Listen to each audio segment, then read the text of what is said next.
Hello, I'm Kevin John. Now, earlier this year, Sacramento head basketball coach Matt Johnson was hoisting a section banner after claiming the section title in his first year as head coach.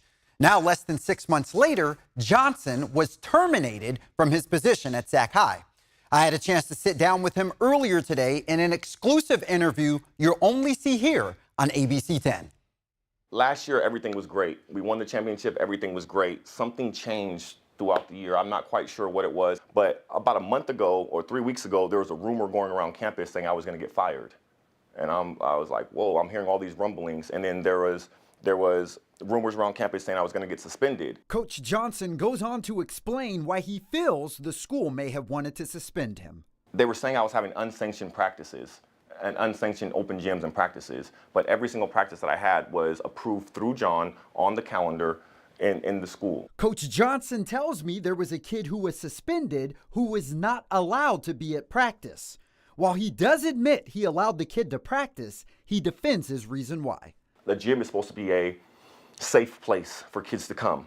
I'm afraid when I push my kids out into the streets, like what's going to happen to them. We have a different type of demographic. We don't live in the best affluent neighborhoods, you know what I mean? So it's like when I push my kids out the gym and say, go home, some of these kids don't have the best home environments. How my heart's set up and what I believe in, I have to stand on what I believe is right. And if I have to die on the hill of going to bat for a kid, then I'll do that. I'll be that guy. I had a meeting with the school, and then I told them, like, I'm going to resign at the end of the year. I was going to walk away at the end of the year based off everything going on campus. Coach Johnson says he was terminated due to, quote, lack of communication due to the fact he couldn't make an emergency meeting with the athletic director. I reluctantly agreed to a 2 o'clock meeting.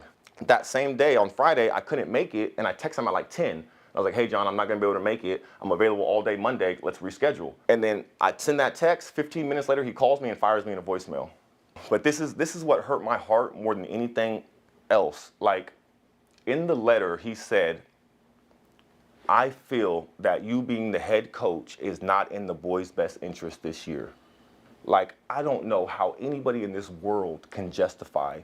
Maybe I'm not what's best for the community, but I am something good for the community. While Johnson has received multiple coaching offers since his termination, he says his heart is still with his former players. You know, I want to apologize to the school. I want to apologize to the boys. I want to apologize to the community because this was never my intentions. I never wanted to get here. Like, I had dreams and goals and aspirations to coach this team this year. Like, I wanted this more than anything. Now, I did reach out to the athletic director for an interview, and in return, they sent me this statement that reads in part, quote, we appreciate the contributions made by Matt Johnson to our boys varsity basketball team this past year. They went on to say, at Sac High, we will continue investing in and strengthening our sports programs as we know the important role they play for our scholars and our community. We'll have more on this story on our website, abc10.com.